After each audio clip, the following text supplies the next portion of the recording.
नमस्कार दोस्तों, स्वागत है आपका एक्सिस इंस्टीट्यूट के यूट्यूब चैनल पर। इस श्रृंखला में हम लोग वाटर सप्लाई को हम लोग देख रहे हैं और वाटर सप्लाई में हम लोग आज एक बहुत ही इम्पॉर्टेंट टॉपिक शुरू करेंगे जो विभिन्न परीक्षाओं में उससे बहुत सारे प्रश्न पूछे जाते हैं। आइदर ऑब्जेक्टिव और डिस्क्रिप्टिव दोनों प्रकार के प्रश्न इस चैप्टर से आता है और चैप्टर का नाम है हमारा क्वालिटी कंट्रोल ऑफ वाटर। हम लोग देखेंगे पहले quality control of water and then देखेंगे प्यूरिफिकेशन ऑफ वाटर। तो अभी हमारा पहला जो टॉपिक होगा that is the quality control of water. Quality control of water, ये आपका टॉपिक है quality control of water. Actually quality control की ज़रूरत हमें क्यों पड़ती है, पहले हमें ये समझना चाहिए। तो देखिए वाटर क्या है, अगर हम लोग वाटर का फार्मूला लिखें तो ये फार्मूला होगा H2O। इस फार्मूला में आप देखिए कि केमिकली दो एटम्स हैं। केमिकली आप देखेंगे कि दो एटम है, दो हाइड्रोजन एटम है एंड वन ऑक्सीजन एटम है। ये सिर्फ प्योर फॉर्म में आपको मिलता है। Only in the case of pure form we get H and oxygen, hydrogen and oxygen.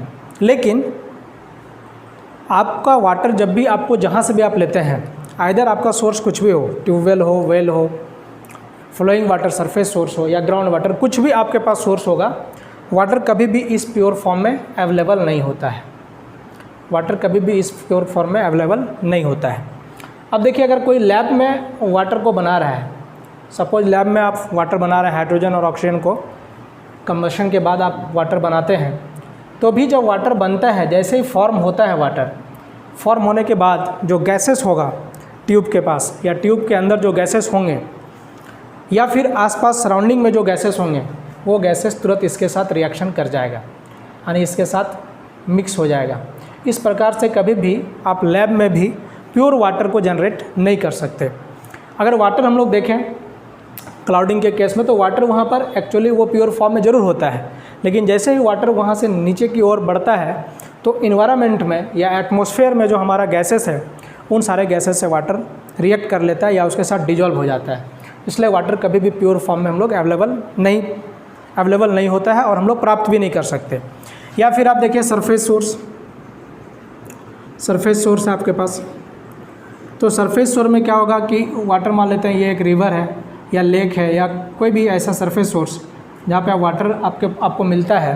तो क्या होता है कि जब पानी इस सॉइल के ऊपर से फ्लो करेगा तो so much types of different things like soil, silt, clay या फिर ऑर्गेनिक मैटर, जो डिकम्पोज ऑर्गेनिक मैटर है, उसके साथ वाटर रिएक्शन करके आपके यहाँ रिवर के पास या लेक में लाके अपने आप को स्टोर करता है।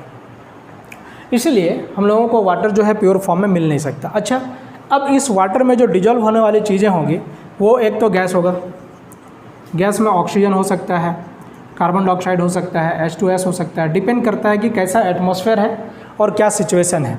फिर आप मेटल्स में देखेंगे तो बहुत सारा चीज़ होगा, जैसे Ca2+ होगा या K+ होगा या Mg+ होगा, इस तरह से Fe2+ होगा। इस तरह से बहुत सारे मिनरल्स जो होंगे, ये मिनरल्स भी वाटर के साथ डिजॉल्व हो सकता है। इन मिनरल्स और इन गैसेस में कुछ आपके हेल्थ के लिए अच्छा भी होगा और कुछ बुरा भी होगा। जैसे ऑक्सीजन का डिजॉल्व होना अच्छी बात है ना। उसी तरह से कैल्शियम या मैग्नीशियम या आयरन, ये जो सारा मेटल्स है और बहुत सारे विभिन्न प्रकार के मेटल्स या फिर कंपाउंड्स हो सकते हैं जो वाटर के साथ डिजॉल्व होता है। तो ये भी एक लिमिटेड वैल्यू में आपके हेल्थ के लिए यूजफुल होता है। मतलब अगर ये लिमिटेड वैल्यू है, अगर इसका लिमिट में अगर है तो यूजफुल होगा, मतलब बेनिफिशियल होगा, आपके लिए बेनिफिशियल होगा। लेकिन अगर इसका लिमिट बढ़ जाता है तो यही आपके लिए हार्मफुल हो जाता है। तो कहने का मतलब है कि जब हम लोग, हमारी ड्यूटी होती है, जब हम लोग वाटर सप्लाई को कहीं हम लोग सप्लाई करेंगे किसी भी माध्यम से या कोई एजेंसी वाटर सप्लाई कर रही है, तो हम लोगों को इन बातों का ध्यान रखना चाहिए कि उसमें किस तरह की चीज़ें घुली हुई है या किस प्रकार की चीज़ें मिक्स है, वो लिमिट में है या लिमिट में नहीं है, इन सब बातों को हम लोगों को ध्यान में रखना चाहिए। इस वजह से इन सारे लिमिटेशन को जानने के लिए, समझने के लिए कि इसका लिमिटेशन क्या होना चाहिए जो हमारे हेल्थ पे अच्छा प्रभाव डालता है या फिर ख़राब प्रभाव डाल रहा है, तो इस लिमिटेशन को जानने के लिए हम लोग जो है क्वालिटी कंट्रोल ऑफ वाटर करते हैं। क्वालिटी कंट्रोल ऑफ वाटर में हम लोग देखेंगे कि वाटर का कैरेक्टरिस्टिक्स क्या है। तो वाटर कैरेक्टरिस्टिक्स में मेनली हम लोग 3 बातों को देखते हैं। आप पहला देखेंगे जो हमारा कैरेक्टरिस्टिक्स ऑफ वाटर है वो मेनली 3 चीज़ों से होता है। तो कैरेक्टरिस्टिक्स ऑफ वाटर लिखोगे, characteristics of water, water characteristics. अब वाटर कैरेक्टरिस्टिक्स में पहला जो कैरेक्टरिस्टिक्स आता है that is the physical characteristics. First जो कैरेक्टरिस्टिक्स होगा दैट इज़ फिजिकल कैरेक्टरिस्टिक्स। पहला हो गया फिजिकल कैरेक्टरिस्टिक्स। सेकेंड होगा chemical characteristics, chemical characteristics. And third one is biological, biological characteristics. तो मेनली हम लोगों को वाटर कैरेक्टरिस्टिक्स में 3 चीज़ों को जानना है। पहला जो है फिजिकल कैरेक्टरिस्टिक्स है, दूसरा जो है केमिकल कैरेक्टरिस्टिक्स है और तीसरा जो है बायोलॉजिकल कैरेक्टरिस्टिक्स है। अब इन तीनों का अध्ययन हम लोग अलग अलग करते हैं, अलग अलग सेगमेंट में हम लोग देखेंगे, जानेंगे और उसके हर अलग अलग पैरामीटर को समझेंगे। फिजिकल कैरेक्टरिस्टिक्स जनरली जो होता है ये सस्पेंडेड सॉलिड के वजह से होता है। This is generally for suspended solid. Suspended solid के वजह से जो कैरेक्टरिस्टिक्स डेवलप होता है, those characteristics are physical characteristics. Suspended solid का मतलब आपको ये समझना है कि वह सॉलिड, अगर मान लेते हैं एक वाटर है, ये वाटर आपने लिया, इस वाटर में अगर सस्पेंडेड सॉलिड होगा, ये आपको पूरा टर्बिड दिख रहा है, आपको पूरा गंदा दिख रहा है। आप जब पानी को उठाए हैं तो पूरा मान लो कि कलर आपको येलोइश दिख रहा है या और अदर एनी कलर्स दिख रहा है। अब इस पानी को जब आप छोड़ देते हैं, कुछ समय के लिए आप रख देते हैं, तो फिर क्या है, अगर इसका कलर क्लियर हो गया, सपोज इसका कलर येलोइश था, जैसे कि आप रेनी वाटर में आपको जनरली मिलता है। जब रेनी वाटर किसी रिवर या पॉन्ड या फिर रिजर्वायर में जाता है तो आपको कलर क्या दिखता है, उस वाटर का कलर आपको येलोइश नज़र आता है। तो आपको समझना है कि इसमें कुछ सॉलिड्स मिले हुए हैं। That solid may be either suspended solid और that solid may be either dissolve solid. अब सस्पेंडेड सॉलिड पहचानने का तरीका क्या है कि आप सस्पेंडेड सॉलिड आसानी से पहचान सकते हैं। अगर आप कंटेनर में, किसी भी ग्लास में, एक ट्यूब में आप पानी को रख देते हैं कुछ समय के लिए, घंटे 2 घंटे के लिए, और अगर आपका पानी क्लियर हो जाता है तो इसका मतलब आपको समझना है कि आपके वाटर में जो सॉलिड डिजॉल्व था that is suspended solid. Chemical characteristic जो है ये डिजॉल्व सॉलिड के वजह से होता है। केमिकल कैरेक्टरिस्टिक जो है डिजॉल्व्ड सॉलिड के वजह से होता है। यानी कि केमिकल कैरेक्टरिस्टिक्स जो है हम लोग उसको समझ सकते हैं कि ये डिजॉल्व सॉलिड के वजह से जनरेट होता है। अब डिजॉल्व सॉलिड क्या है, तो डिजॉल्व सॉलिड एक्चुअली क्या होगा कि जब आप वाटर को रखेंगे तो under the effect of gravity, यहाँ पर जैसे येलोइश कलर का पानी था, लेकिन आप जैसे जैसे टाइम बीतता गया ये वाटर क्लियर होता चला गया। इसका मतलब था कि यहाँ पर जो सॉलिड मॉलिक्यूल्स थे वो उसमें सस्पेंडेड था। मतलब सस्पेंडेड का मतलब है कि H2O जो केमिकल फार्मूला ऑफ वाटर है, इसके साथ उस सॉलिड का कोई रिएक्शन नहीं था। लेकिन जैसे डिजॉल्व सॉलिड के बारे में बात करेंगे हम लोग, तो ये डिजॉल्व सॉलिड इसके साथ रिएक्शन करके रहेंगे।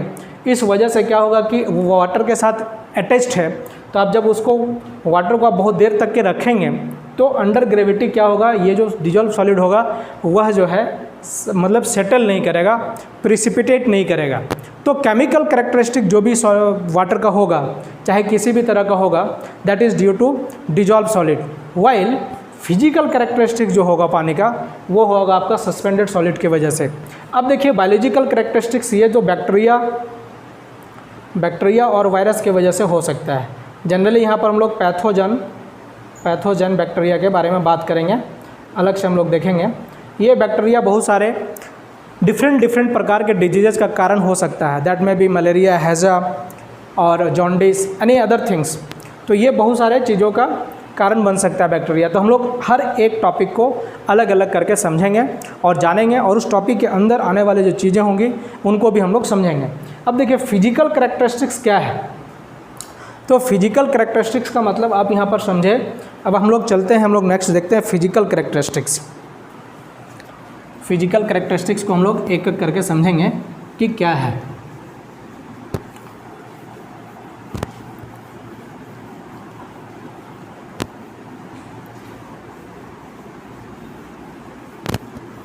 Suppose we have physical characteristics. Physical characteristics of water. Water का फिजिकल कैरेक्टरिस्टिक्स हम लोग समझते हैं। फिजिकल का मतलब आप समझिए, काउच क्या है इसका, आप पहले समझ जाइए। काउच इसका है सस्पेंडेड सॉलिड। जहाँ भी सस्पेंडेड सॉलिड होगा वहाँ पर फिजिकल कैरेक्टरिस्टिक्स काउच होंगे। अब इसमें से मेन बातें क्या होगी, अब देखिए फिजिकल का मतलब यहाँ क्या है। फिजिकल का मतलब आप अपने फिजिक के माध्यम से आप जो देखते हैं, जैसे कि आप आई से जो चीज़ को आप ऑब्जर्व कर सकते हैं, ईयर से कर सकते हैं, तो ईयर का यहाँ कोई बात नहीं होगा, नोज नाक से, और फिर टेस्ट टंग से। तो आप यहाँ पर इन ईयर का बात, यहाँ चूँकि साउंड का कोई बात नहीं है। अब देखिए आई, नॉइज़ और टंग, इन तीनों चीज़ों से जो चीज़ को आप ऑब्जर्व करेंगे, those all are the physical characteristics of water. जैसे देखिए आपको ऑब्जर्व करना, आई से ऑब्जर्व हो, नोज से ऑब्जर्व हो या टंग से ऑब्जर्व हो, इन सब चीज़ों से आप जो ऑब्जर्व करेंगे that is the physical characteristics of water. जैसे आप पहला देखिए turbidity, this is the first turbidity. Turbidity को हम लोग एक्सप्लेन करेंगे अलग से। सेकेंड देखिए आप कलर, थर्ड देखिए आप टेस्ट एंड ऑर्डर, और फोर्थ देखिए आप temperature. So mainly we have four things which lies under the physical characteristics of water. हमारे पास mainly ये चार चीज़ें हैं जो फिजिकल कैरेक्टरिस्टिक्स के अंडर लाई करेगा। अब देखिए हम लोग टर्बिडिटी को समझेंगे। पहले फर्स्ट वन हम लोग देखेंगे टर्बिडिटी क्या होता है। टर्बिडिटी क्या है हम लोग इसको समझेंगे।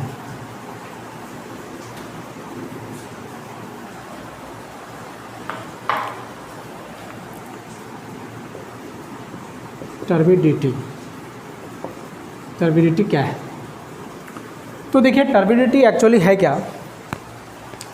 टर्बिडिटी ये हो सकता है सस्पेंडेड सॉलिड की वजह से, विच में सिल्ट होगा या फिर क्ले होगा, इन दोनों में से कोई भी हो सकता है, जिसके वाटर में सस्पेंशन के वजह से आपका जो कलर है वाटर का वो आपको कैसा दिखेगा, ये दिखेगा आपको क्लाउडी या फिर कह सकते हैं टर्बिड दिखेगा। मडी और क्लाउडी और टर्बिड, ये क्या हो, सस्पेंडेड सॉलिड हो गया, सस्पेंडेड सिल्ट या क्ले के वजह से आपको ये नज़र आएगा।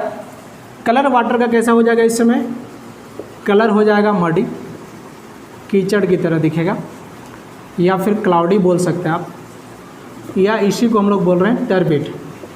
तो इस प्रकार से कलर जो होगा, जब टर्बिडिटी वाटर में बहुत ज़्यादा होगा तो कलर इस प्रकार से आपका इस तीनों में से कोई एक कलर आपको नज़र आ सकता है। ये तीनों बोथ आर सेम थिंग्स।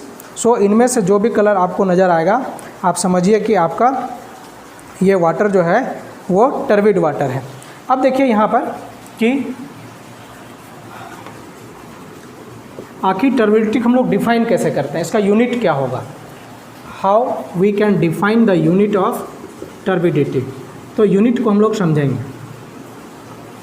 तो अगर 1 मिलीग्राम सिलिका है ना, अगर 1 मिलीग्राम सिलिका को 1 मिलीग्राम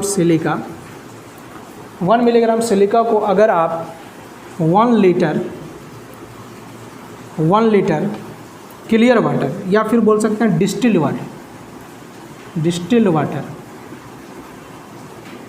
वाटर 1 मिलीग्राम सिलिका, यह सिलिका कैसा होगा, फाइनली मतलब क्या होगा, क्रस्ट होगा, फाइन क्रस्ट। जब आप फाइन क्रस्ट 1 मिलीग्राम सिलिका को 1 लीटर डिस्टिल्ड वाटर में आप जब डिजॉल्व करेंगे, घोलेंगे, है ना। जैसे मान लेते हैं आपके पास 1 मिलीग्राम सिलिका है, दिस इज 1 मिलीग्राम सिलिका। और आपके पास वाटर कितना है, 1 लीटर है, 1 litre distilled water, distilled water ये आपके पास है। अब क्या है, जब इसको आप इसमें डालेंगे, 1 लीटर में डालना है आपको, तो जो कलर होगा उस समय that is known as 1 ppm turbidity. 1 ppm turbidity का मतलब क्या हो गया, 1 ppm टर्बिडिटी, या फिर इसको हम लोग क्या बोलते हैं, ये जनरली इक्वल क्या होता है, अप्रॉक्सीमेटली इक्वल टू होता है 1 milligram per litre. 1 milligram per litre turbidity का मतलब क्या होगा कि व्हेन वी मिक्स फाइनली या fine crushed silica 1 milligram silica in 1 litre of distilled water, then it is known as 1 ppm turbidity. अब अगर 2 ppm टर्बिडिटी का बात करेंगे अगर हम लोग, तो 2 ppm टर्बिडिटी का मतलब क्या होगा, 2 ppm टर्बिडिटी का मतलब होगा 2 milligram finally crust silica, finally crust silica dissolved in 1 liter of distilled water। आप समझ रहे होंगे इसका मतलब क्या हुआ, 1 ppm का मतलब हो गया 1 मिलीग्राम सिलिका को आप पूरी तरह से क्रश कर लें, या कह सकते हैं कि बहुत सारा सिलिका को आप क्रश कर लीजिए पूरी तरह से, उसमें से 1 मिलीग्राम निकालिए आप, और उस 1 मिलीग्राम को जब आप 1 लीटर डिस्टिल्ड वाटर में डिजॉल्व करेंगे, तो उस समय जो कलर आएगा वाटर का, जो टर्बिड आएगा या मडी जो नेचर होगा वाटर का, that is known as 1 ppm turbidity और 1 मिलीग्राम पर लीटर। अगर 2 ppm का बात होगा तो 2 मिलीग्राम, 5 होगा तो 5 मिलीग्राम। इस प्रकार से आपका यूनिट जो होगा, यूनिट अभी हम लोग बेसिक यूनिट पहले समझ लें कि बेसिक यूनिट जो होगा इसका वो क्या होगा, बेसिक यूनिट जो होगा वो होगा ppm। बेसिक यूनिट क्या हो गया इसका, ppm हो गया ना। और 1 ppm का मतलब समझ गया क्या है, या मिलीग्राम पर लीटर बोलिए, और 1 ppm का मतलब समझ गए होंगे क्या है कि 1 मिलीग्राम सिलिका को जब फाइनली क्रश सिलिका को जब आप 1 लीटर डिस्टिल वाटर में डिजॉल्व करते हैं तो जो टर्बिड आता है that is known as 1 ppm turbidity. अब ये यहाँ पर टर्बिडिटी का यूनिट जो है बहुत सारा है, 3-4 नाम है। अब देखिए यहाँ पर क्या है कि एक अब और अगला यूनिट देख लेते हैं हम लोग। एक होता है NTU। NTU जनरली आप देखते होंगे एग्जाम्स में आपको फुल फॉर्म पूछा जाता है। This is nephelometer turbidity unit. This is nephelometer turbidity unit, this is 1 NTU। अब उसी प्रकार से और नाम होता है BTU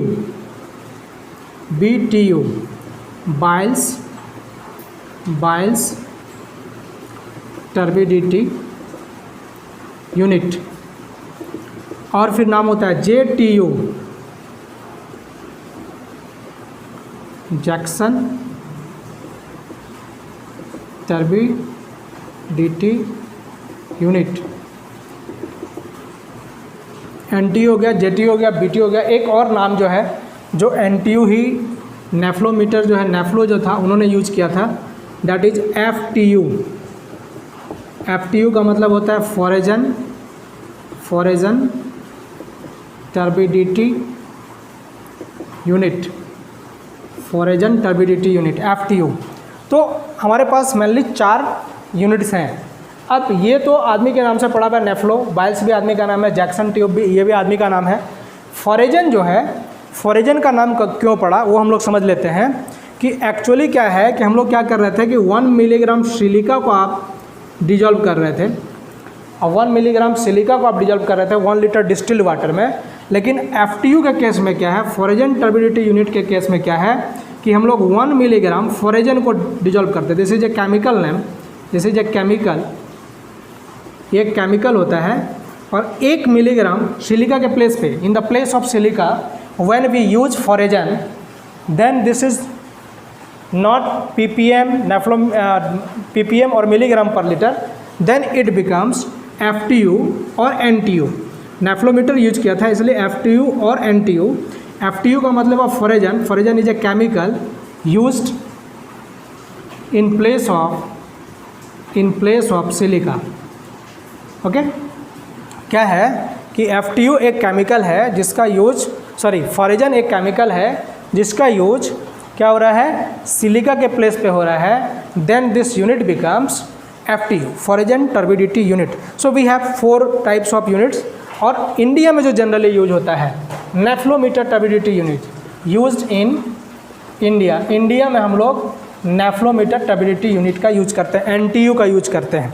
और एज पर जो आपका इंडियन स्टैंडर्ड है उसके अकॉर्डिंग जो हमारा लिमिटेशन है वो हमारा है कि लिमिट अगर हम लोग देखें तो आप 5 to 10 है, 5 जो होगा ये अच्छा होगा, है ना। 5 जो है ये सेफ टू लाइफ है, या फिर कह सकते हैं एक्चुअली क्या है कि सिलिका या फिर सिल्ट या फिर क्ले ये जो है जिसके वजह से टर्बिडिटी हो रहा है, ये आपके हेल्थ पर कोई प्रभाव डालता नहीं है। लेकिन क्या है कि टर्बिड वाटर कोई पीना चाहता नहीं, इस वजह से हम लोग क्या करते हैं, इसको हम लोग फाइंड आउट करके इसको हम लोग जो पर्टिकुलर ट्रीटमेंट यूनिट है उसके माध्यम से टर्बिडिटी को हम लोग रिमूव करते हैं। तो यहाँ पर लिमिट देखेंगे तो 5 NTU, 5 NTU ये यहाँ तक सेफ है, इसको आने कह सकते हैं कि लिमिट है। लेकिन अगर 10 NTU तक जा सकते हैं हम लोग, दिस इज़ 10 NTU, यहाँ अगर या तो 10 NTU या उससे मिलने लगेगा तो दिस इज ऑब्जेक्शनेबल। तब क्या होगा, ऑब्जेक्शनेबल होगा, ठीक है। ऑब्जेक्शन कब आएगा, जब 10 NTU होगा। दिस इज द, यहाँ तक आप पी सकते हैं, दिस इज सेफ, या तो 5 या लेस देन 5, ठीक है। अगर हम लोग यूनिट देखें तो या तो 5 या फिर उससे लेस देन अगर है 5 NTU से, तो फिर हम लोग आसानी से उस वाटर को ड्रिंक कर सकते हैं या फिर सप्लाई कर सकते हैं। लेकिन अगर परिस्थिति ऐसा है या कंडीशन ऐसा है जहाँ पर आपके पास ट्रीटमेंट यूनिट उतना अच्छा नहीं है, तो आप 10 NTU तक आप क्या कर सकते हैं कि वाटर को सप्लाई कर सकते हैं, तब तक कोई ज़्यादा प्रॉब्लम नहीं है। अब देखिए क्या है कि इस चीज़ को हम लोग मेजर कैसे करेंगे। अब इसमें मेनली क्या है, टर्बिडिटी होने का वजह क्या है, टर्बिडिटी होने का वजह है सिल्ट, क्ले या एनी अदर थिंग्स। तो इसको हम लोग मेजर कैसे करेंगे, तो मेजर करने के लिए हमारे पास कुछ डिवाइसेस होते हैं, हमारे पास कुछ डिवाइसेस होते हैं। तो हम लोग देखेंगे measurement of turbidity, measurement of turbidity.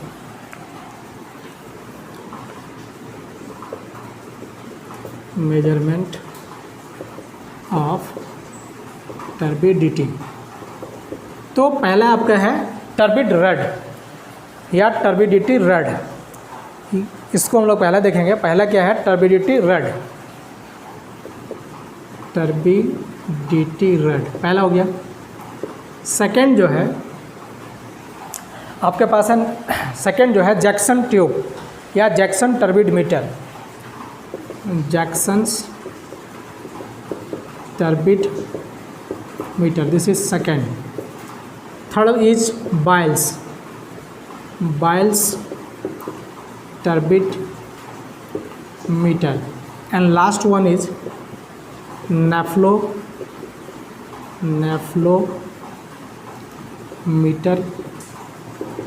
turbid, nephelometer turbid device. So we have mainly 4 way in which we can measure the turbidity. Turbidity को हम लोग मेनली 4 प्रकार से मेजर करेंगे। पहला आपका क्या हो गया, पहला हो गया टर्बिडिटी रड, दूसरा आपका हो गया जैक्सन टर्बिड मीटर, तीसरा हो गया Baylis turbid meter, and last one is the nephelometer turbid meter. हम लोग एक एक करके इसका हम लोग अध्ययन करते हैं। पहला देखते हैं हम लोग turbid meter. Turbid meter actually क्या है, टर्बिड मीटर एक्चुअली फील्ड में यूज कर सकते हैं, यूज्ड इन फील्ड, और ये ऐसा है कि इसको कोई भी यूज कर सकता है। टर्बिड रड जो है, टर्बिडिटी रड जो है, ये कोई भी आदमी के द्वारा आसानी से यूज कर सकता है, मतलब this is easy to use. तो turbidity rod used in field होगा, फील्ड में कोई भी आदमी इसका यूज करके टर्बिडिटी फाइंड आउट कर सकता है, और ये बहुत आसान है। इसमें क्या होता है, एक्चुअली एक एल्युमिनियम रड होता है, ये एक एल्युमिनियम रड है, दिस इज एल्युमिनियम रड। एक एल्यूमिनियम रड है और यहाँ पर इसका इंड जो होगा, जहाँ पर इंड है उस इंड पर क्या होता है कि एक प्लेटिनम का निडिल लगा रहता है। प्लेटिनम निडिल जो है लास्ट इंड पे एक लगा हुआ रहेगा, सपोज लाइक दैट। एक ये जो है प्लेटिनम निडिल है, प्लेटिनम निडिल। प्लेटिनम निडिल का यूज इसलिए किया जाता है क्योंकि ये क्या होता है, ब्राइट होता है।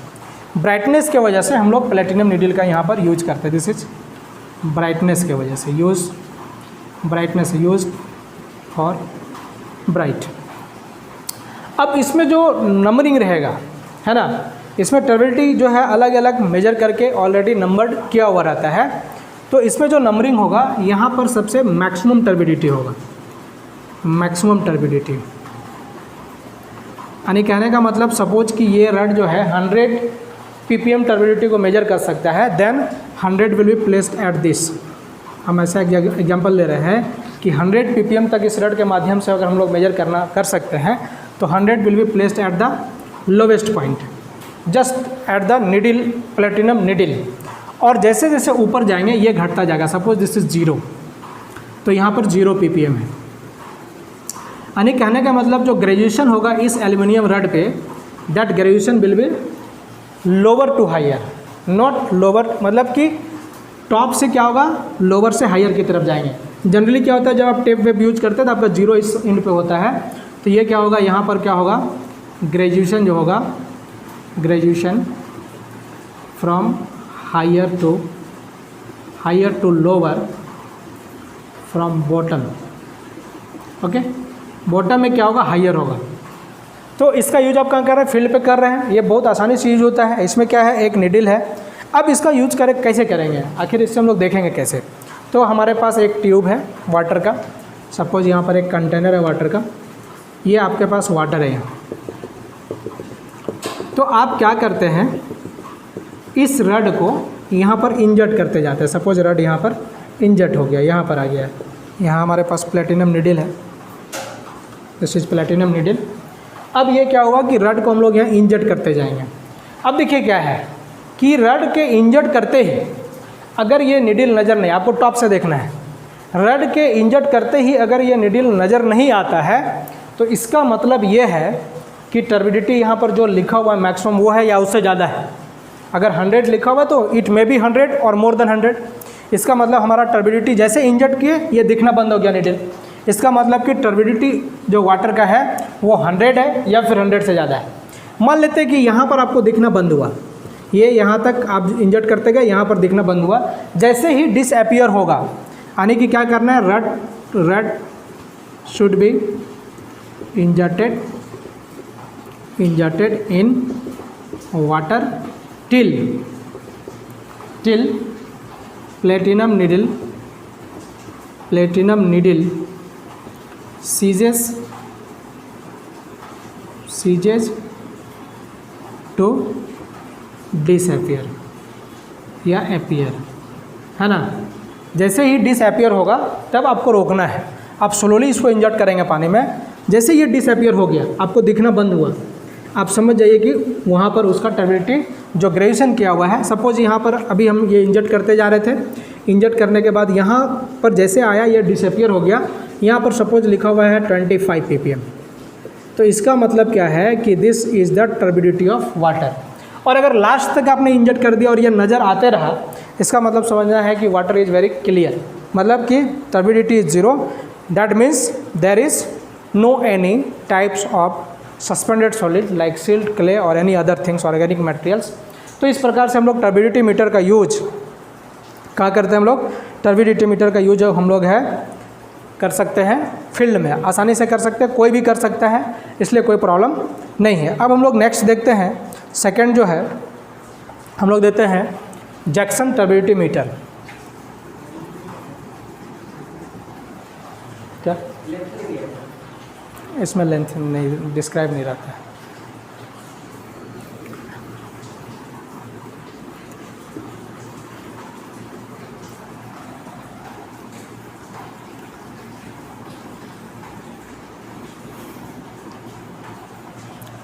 अब नेक्स्ट हमारे पास जो है that is Jackson turbidity metre.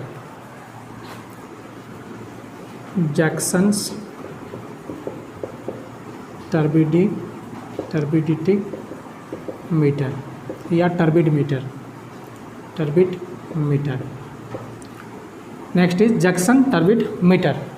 अब देखिए जैक्सन टर्बिड मीटर में क्या है, पहले इसको समझ लेते हैं हम लोग। इसमें क्या होता है, एक स्टैंड है आपके पास, ये जो आपका सरफेस होगा that surface will be transparent. ये स्टैंड में लगा हुआ है, दिस इज मेटालिक स्टैंड, और यहाँ पर कुछ क्लैंप लगे रहते हैं, मेटल के क्लैंप होते हैं, मेटालिक क्लैंप। इस क्लैंप का यूज होता है यहाँ पर वाटर ट्यूब को डालने के लिए। Suppose we have a water tube, ये आपका वाटर ट्यूब है, ये है।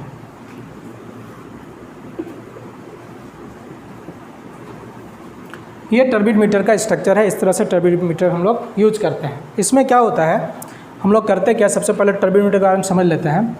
टर्बिड मीटर जो है मेजर कर सकता है, मेजर टर्बिडिटी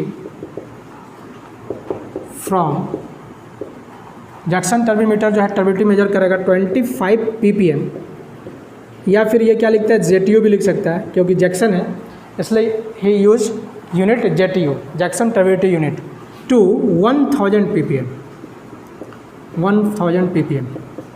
और JTU। मतलब कहने का मतलब क्या हुआ कि जैक्सन टर्बिडिटी मीटर से हम लोग 25 ppm से लेके 1000 ppm तक हम लोग टर्बिडिटी मेजर करते हैं। अब देखिए यहाँ समझने वाली बात क्या है, तो 25 से नीचे ये मेजर कर ही नहीं सकता है ना, यानी इट कैन नॉट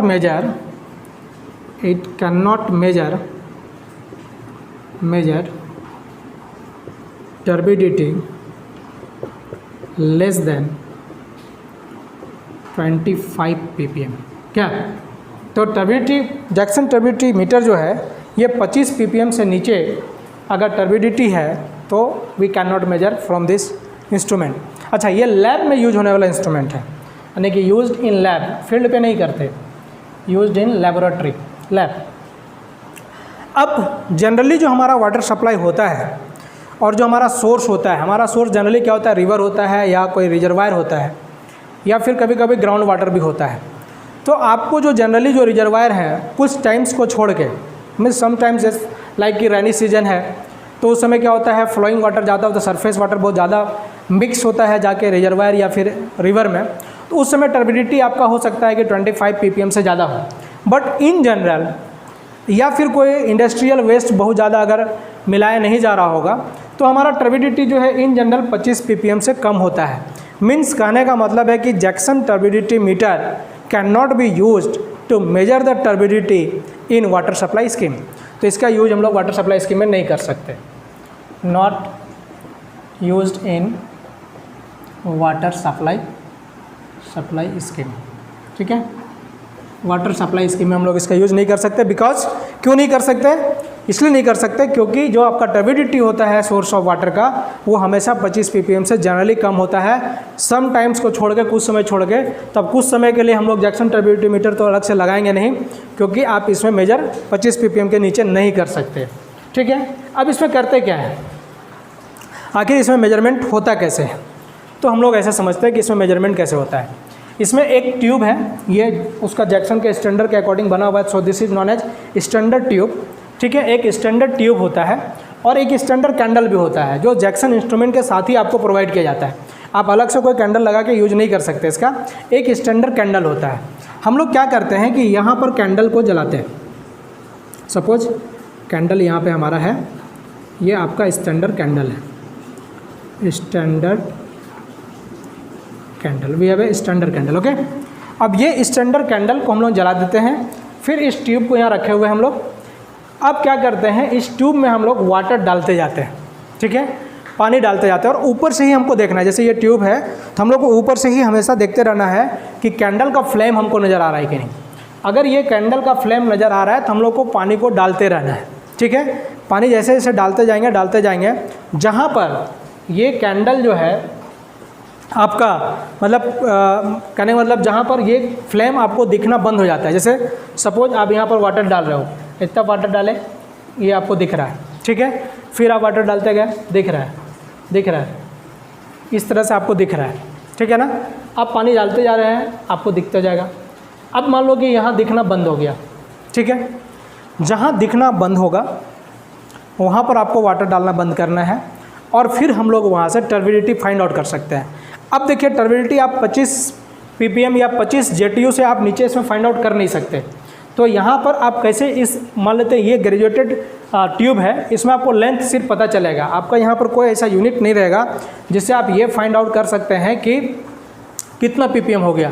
तो आपके पास सिर्फ क्या होगा, लेंथ का रीडिंग होगा, दैट मीन्स इन सेंटीमीटर होगा, ठीक है।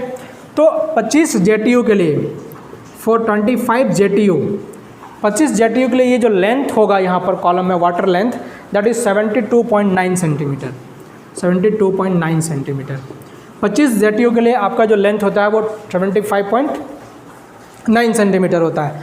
अब जैसे जैसे टर्बिडिटी बढ़ता जाएगा ये लेंथ घटता जाएगा, है ना। टर्बिडिटी बहुत ज़्यादा है तो इसका मतलब यहीं पर वाटर दिखना बंद हो जाएगा। टर्बिडिटी बहुत कम है, इससे भी कम है तो 25 के नीचे मेजर ही नहीं कर सकते। यानी कहने का मतलब कि इसका लेंथ जो होगा मैक्सिमम कितना होगा, 72.9 सेंटीमीटर होगा, क्योंकि 25 से नीचे मेजर कर नहीं सकते और टर्बिडिटी कम है तो लास्ट तक जाएगा। So the length of the tube is 72.9 centimeter because this is the minimum unit which can measure by the Jackson turbidity meter। अब देखिए छोटा लेंथ आ गया, बहुत छोटा, इसका मतलब टर्बिडिटी बहुत ज़्यादा है। हम पानी डालते ही हमको दिखना बंद हो गया तो इसका मतलब हुआ टर्बिडिटी बहुत ज़्यादा है। तो अगर 100 JTU रहेगा, 100 JTU, तो इसका जो लेंथ होगा this is 21.5 centimetre, this is 21.5 centimetre. तो यहाँ से क्या मिल रहा है आपको, आप देख रहे हैं कि जैसे जैसे आपका टर्बिडिटी बढ़ता जा रहा है as well as the turbidity increases the length of the water tube the length height of the water in the tube decrease हो रहा है। यानी कहने का मतलब ऐसा लिख सकते हैं turbidity is inversely proportional to water column length या वाटर कॉलम हाइट। क्या आपका हाइट जितना कम रहेगा टर्बिडिटी उतना ज़्यादा होगा, आप देख रहे हैं यहाँ पर, ठीक है। और इससे हम लोग 25 JTU से नीचे हम लोग मेजर नहीं कर सकते हैं, ठीक है। अब देखते हैं हम लोग नेक्स्ट, ये था आपका जैक्सन टर्बिडिटी मीटर। अब नेक्स्ट हम लोग देखते हैं, इरेज कर दें, समझ में आ रहा है?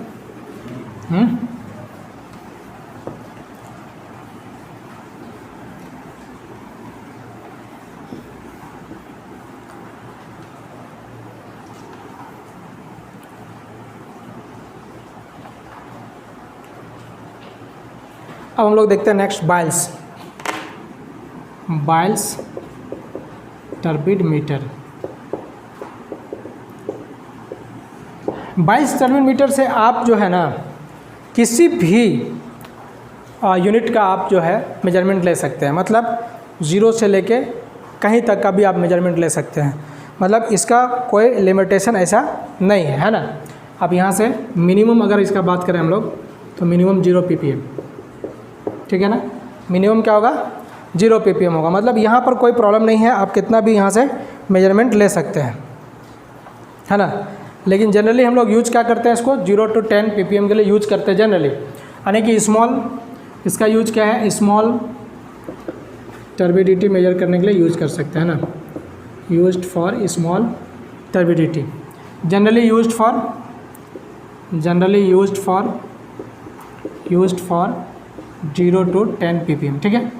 जनरली इसके लिए यूज़ करते हैं, ऐसा कोई लिमिटेशन नहीं है, आप हायर वैल्यू पे मेजर कर सकते हैं, लेकिन यूज ऐसा होता है। इसमें देखिए होता क्या है, इसमें एक आयरन का बॉक्स होता है, सिंपल डायग्राम आप समझिए। यहाँ पर एक 250 वाट का बल्ब लगा रहता है, ठीक है, द पावर इज 250। यहाँ पर एक रिफ्लेक्टर लगा रहता है, suppose this is A reflector. अब ट्यूब लगाने के लिए 2 जगह बने होते हैं, आप सामने से देखेंगे फ्रंट से तो आपको नज़र नहीं आएगा। यहाँ पर एक ट्यूब लगा रहेगा जहाँ पर आप वाटर ट्यूब आप यूज़ कर सकते हैं। आप सामने से इसको इधर से कट देख रहे हैं हम section, suppose this is x section, तो एक्स सेक्शन में आपको ऐसा नज़र आएगा, एक ट्यूब यहाँ लगा हुआ है और एक ट्यूब यहाँ लगा हुआ है, ठीक है। तो 2 ट्यूब प्लेस करने का जगह रहता है इसके पास। यहाँ पर एक नीचे में यहाँ पर ब्लू कलर का एक प्लेट लगा रहता है, ब्लू कलर प्लेट, शायद प्लेटिनम का ही होता है glass, white opal glass, cobalt का होता है, ओके, कोबाल्ट, ये यहाँ पर लगा रहता है। अब हम लोग इसमें करते क्या है, ये सिंपल टेक्निक है, ये जो एक्चुअली वर्क करता है, ये जो वर्क करता है this is the colour matching technique. यहाँ पर जो काम होगा इसमें बाइल्स टर्बिट्रीमीटर में, इसमें होगा colour matching technique, okay. Colour matching technique से हम लोग काम करेंगे यहाँ, ठीक ना, कलर मैचिंग टेक्निक। अब इसमें यहाँ से क्या होता है, हम लोग एक ट्यूब डाल दिए जिसमें हमको मेजर करना है। सपोज इसमें हमारा वाटर है, जो हमारा सैंपल वाटर है, सैंपल वाटर को लिए हम लोग उसको यहाँ डाल लिए। अब एक हमारे पास जो ट्यूब होगा उसमें बहुत सारा स्टैंडर्ड का हमारे पास वाटर डाला हुआ है। स्टैंडर्ड मतलब कहने का मतलब एक 0 ppm का डाला हुआ रहेगा, दूसरा मान लेते हैं आपका 1 ppm, 0.5 ppm, अलग अलग ppm का बहुत सारा हमारे पास कलर डेवलप करके एक ट्यूब में फिक्स हुआ, that is known as standard tube. तो हमारे पास 2 ट्यूब है, एक में हम लोग क्या करेंगे, एक में हमारा सैंपल होगा और सेकेंड वन में हमारा क्या होगा, स्टैंडर्ड ट्यूब होगा, ठीक है, स्टैंडर्ड ट्यूब होगा। अब क्या करना है हमको, यहाँ पर जो रे ऑफ लाइट है ना, ये डायरेक्ट इसको पड़ेगा, पैरेलल जाएगा। रे ऑफ लाइट यहाँ जैसे जलाएंगे तो ये रे ऑफ लाइट सीधा जाएगा, यानी इसमें क्या होगा, रे ऑफ लाइट जो होगा, यानी ये एक्चुअली प्रिंसिपल क्या है इसका, स्कैटरिंग प्रिंसिपल पे ये बेस्ड है। बाइल्स टर्बिट्रीमीटर जी प्रिंसिपल क्या है, based on scattering and reflecting, है ना, एंड रिफ्लेक्टिंग प्रिंसिपल, ठीक है। बाइल्स टर्बिट्रीमीटर जो है हमारा बेस्ड है किस पे, स्कैटरिंग और रिफ्लेक्टिंग प्रिंसिपल पे, ठीक ना। अब लाइट जो जाएगा यहाँ से, रेज जो होगा वो डायरेक्ट पैरेलली वहाँ जाके पड़ेगा, है ना, डायरेक्ट पड़ेगा, रेज आर पैरेलल, ठीक है। अब इसमें करना क्या है, अब इसमें एक सैंपल डाल दिया, अब सिंपल समझिए, सैंपल आपने डाल दिया है, दूसरा ट्यूब को डालेंगे हम लोग, 0 से शुरू करेंगे, ठीक है। अगर दोनों का कलर ब्लू नज़र आ गया, क्योंकि यहाँ ब्लू प्लेट एक लगा हुआ है, तो समझिए कि कोई टर्बिडिटी नहीं है, मीन्स 0 है, ठीक है।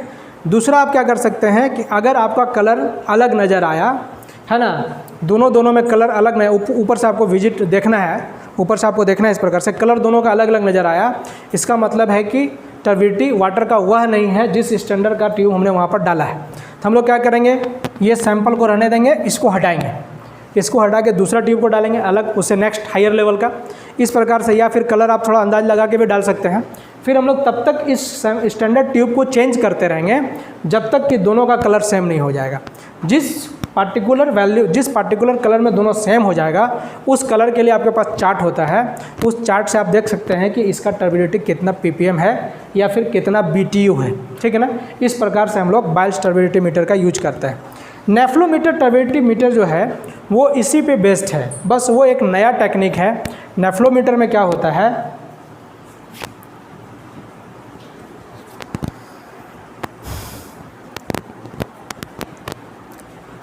हो गया,